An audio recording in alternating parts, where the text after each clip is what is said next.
Okay, kumusta kayo lahat? Ngayon ay magagawa ko ng panibagong shafting. Body ng spear gun. Okay, so uukaan ko na ngayon yung pinaka-body.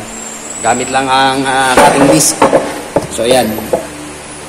Yan ang aking nire-remodel na spear gun. Okay, so uukaan ko ngayon yan gamit lang ang cutting disc. Ito lang ang gagamitin ko para sa daanan ng kanyang bala.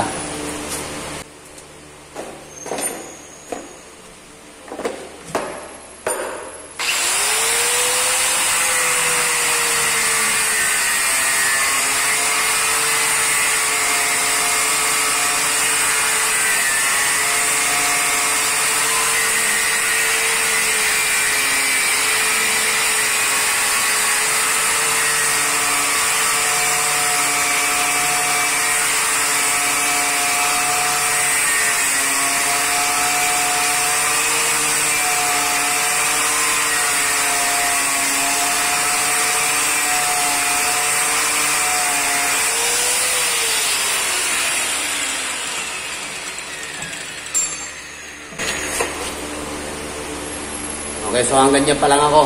Medyo maaba-aba pa.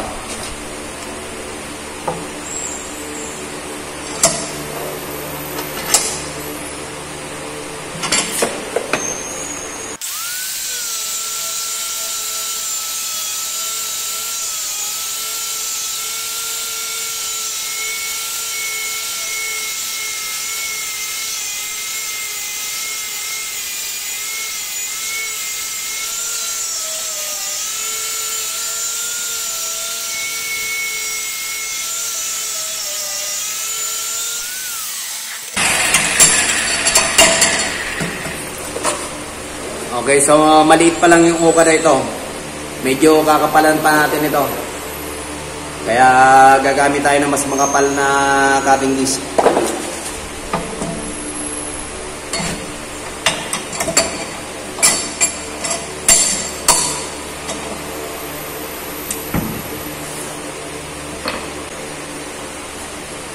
Okay, so medyo makapal na cutting disc ang gagamitin ko. Then ang susunod, ang pag-finishing ko, grinding disc naman.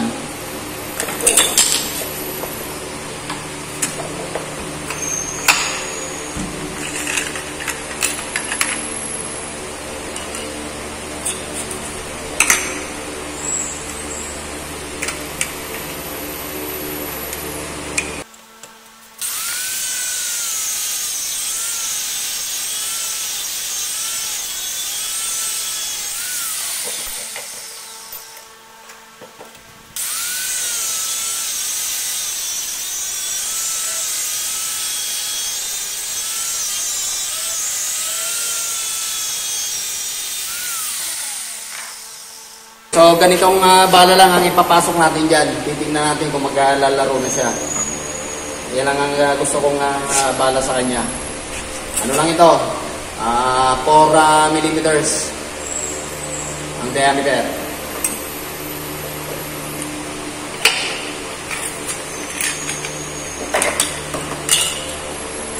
Okay, so grinding disc na ang ipang babala ko.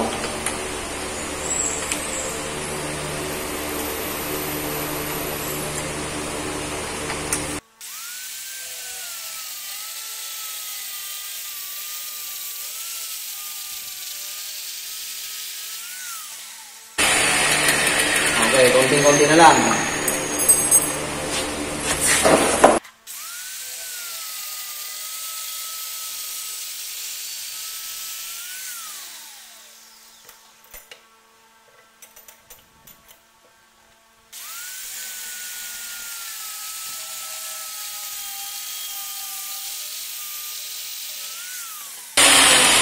Okay, testing natin.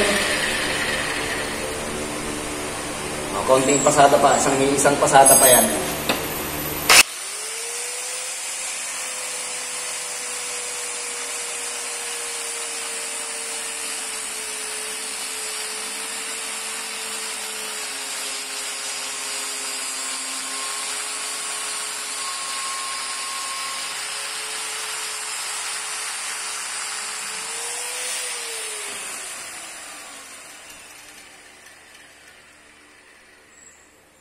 Okay, meron na tayong reeling. Konting lihan na lang ito. Okay, so nakapagawa na tayo ng groove para sa 4mm.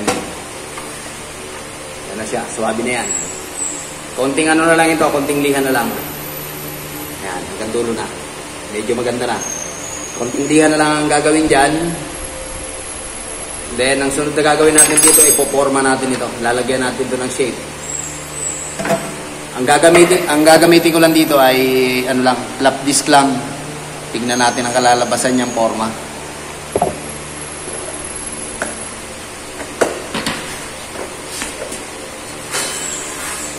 Ito ang flap disc.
Okay, so naiporma na natin yung ating body ng spear gun. Kaunting ano na lang ito, kaunting retoke na lang. May mga butas-butas kasi luma na itong kahoy na ito. Mamasiyahan ko na lang, then ipipinising ko. Then, ang paglalagay naman ng trigger ang susunod na gagawin ko rito. So, ito na yung aking bagong model ng spear gun. Ito ay nakita ko lang na lumang baril-barilan dyan. So, ayan ang itsura niya ngayon.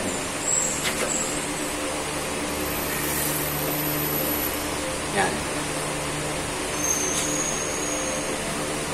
Ang susunod, yung paggawa ng ano nito, pinaka trigger mechanism at saka yung paglalagay ng goma. So, nagawa ko yung aking body ng spear gun gamit lang ng pang-welding na gamit. Grinder lang ang ginamit ko rito kanina. At saka talim ng grinder at saka flap disc lang. So, nakakaporma na tayo ng ganitong klase mga project. Sana may napulot kayong idea na maski ano lang, maski wala masyadong gamit, kung ano lang available natin. Halimbawa yung ano lang, yung grinder nga lang ginamit ko rito kanina. Saka bala ng flap disc, bala ng grinder. Then nakakapag-produce na tayo ng ganitong klaseng mga project.